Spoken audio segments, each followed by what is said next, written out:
existence. You are nothing except love and peace. And all the aggravation in your life comes when you do not behave that way. And what you're looking to find is peace. And it will begin when you start to love yourself, and you can't love yourself when you're behaving badly.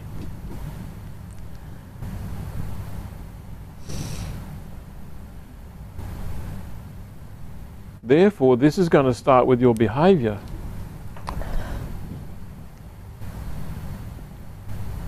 Now, is your husband entitled to his opinion?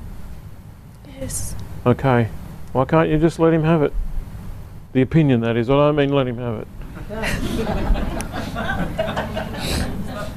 Why is he not allowed to have his own opinion and you just go, well, that's his opinion? Sometimes it hurts because sometimes his opinion is wrong. It's still his opinion.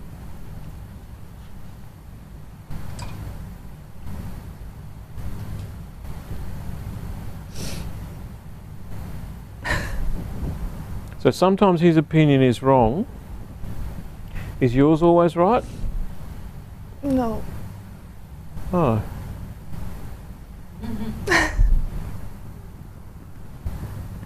So that's like a double standard.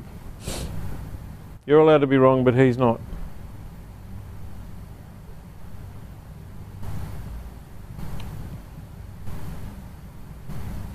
And the guilt and shame of that attached to it. Well, the guilt and the shame are attached to how you behave.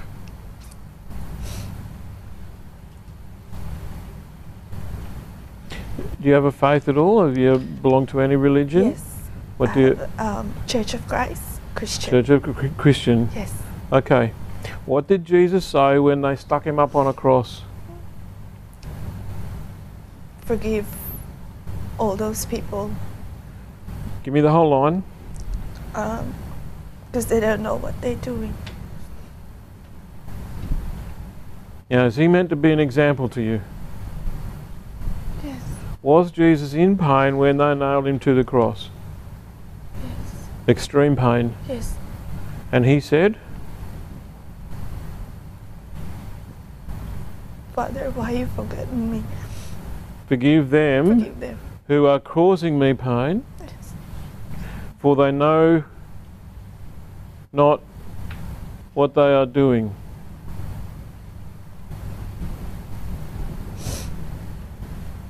So peace is related to forgiveness. How do I get peace? That's the problem. How do you get peace? Peace is what you are. When you're not experiencing peace, you have left yourself, you've gone away. So you might have watched an episode of Coach Curly where I was telling someone to go and sit in the forest. Because what's in a forest? Nature. Peace. Oh. Stillness. There's no stillness here, there's no peace, there's no No.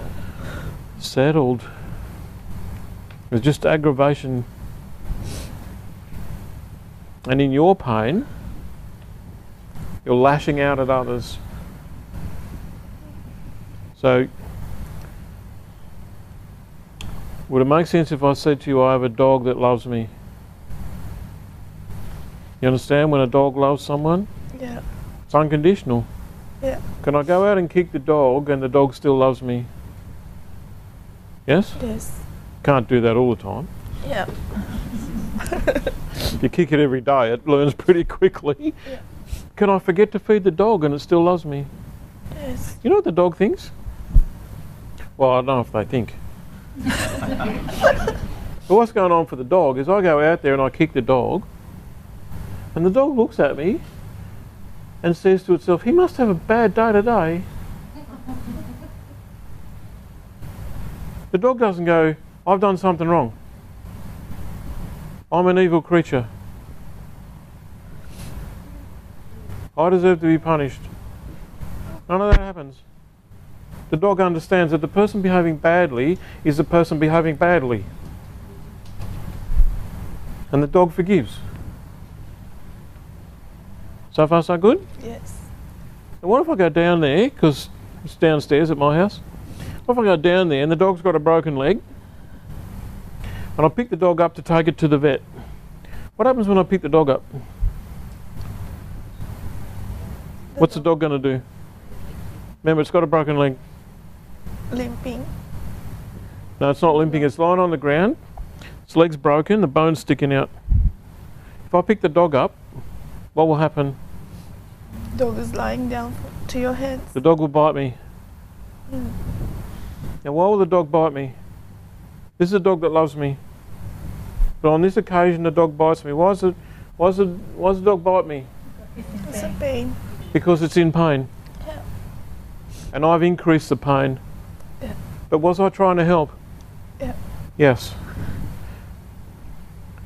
The truth is, your husband thinks he's helping. Yes, that's what he thinks. Yes. He has your best interests at heart. You just don't like the way he's doing it. No. So when I pick up the dog that is in pain and it bites me, what it's doing is it's lashing out because it's in pain and the pain's just got aggravated for a minute. Yeah.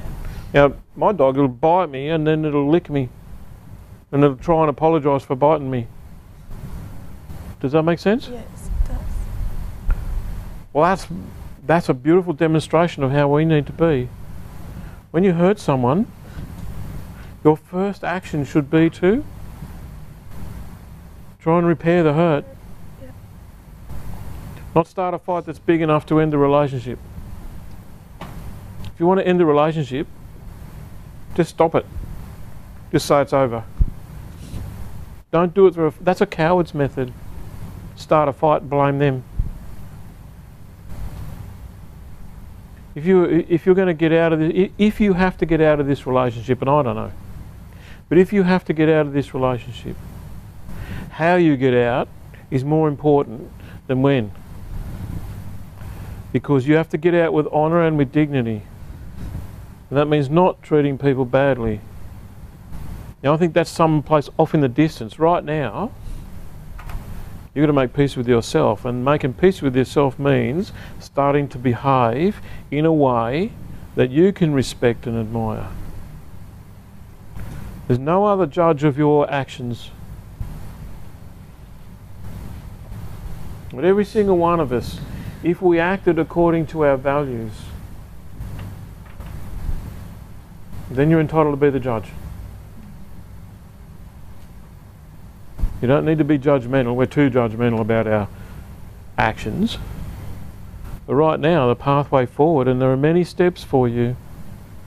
But understand that this business partner that you feel like maybe you're in love with, my guess is you're not. He's just the first person who's treated you decently, and it feels like love. Remember we talked about love feeling like approval, and approval feeling like attention? Be careful, man. Be really careful. Now get it sorted with this guy. Now when I say get it sorted, he's entitled to his opinion, but he doesn't have to be right. Your life, you do it your way. He says you're crazy, you say thank you for offering your opinion. Next.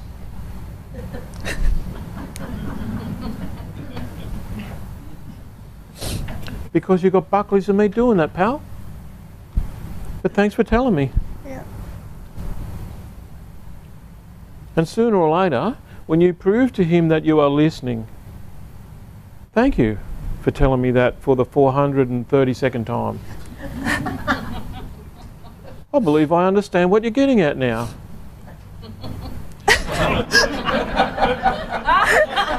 And my opinion of your opinion remains the same.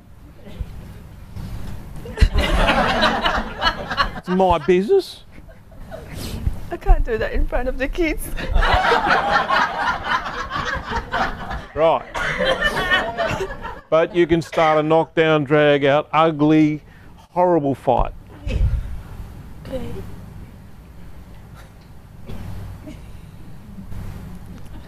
But Paul, sometimes it's... Let me warn you. If you start a sentence with but, it's going to get ugly. I always resist. That's my problem. You always resist? Resist. You always resist? Well, how's that working for you? No, no good. So you'll come to me and you say, oh, look, my problem, but there's a problem here. I can't stop resisting.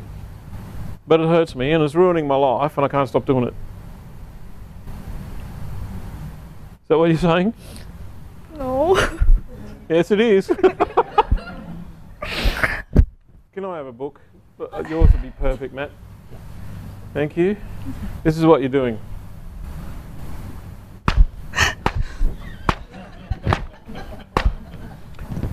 How do I stop? You know, this hurts a bit, you know. And we say, just by stopping, and you go, but how do you stop? I don't seem to be able to stop. And you know what? There is only one thing that'll make you stop. What might that be? And please could you come up with an answer soon? When you're already bleeding. When the blood blinds you and you can't hit yourself. Yeah. Most of us stop doing what's hurting us when the pain gets to be greater than we can handle. And at the moment, you're not enough pain. You are not hurting enough, mate. Because if you were hurting some more, you'd stop. Now, do I need to demonstrate again? Thanks, mate. Does that make sense? It does. So I need to find peace in my heart. Yeah, and just take it easy on him, right? He might be a dickhead, but he's entitled to his opinion. He could be wrong as, but so what?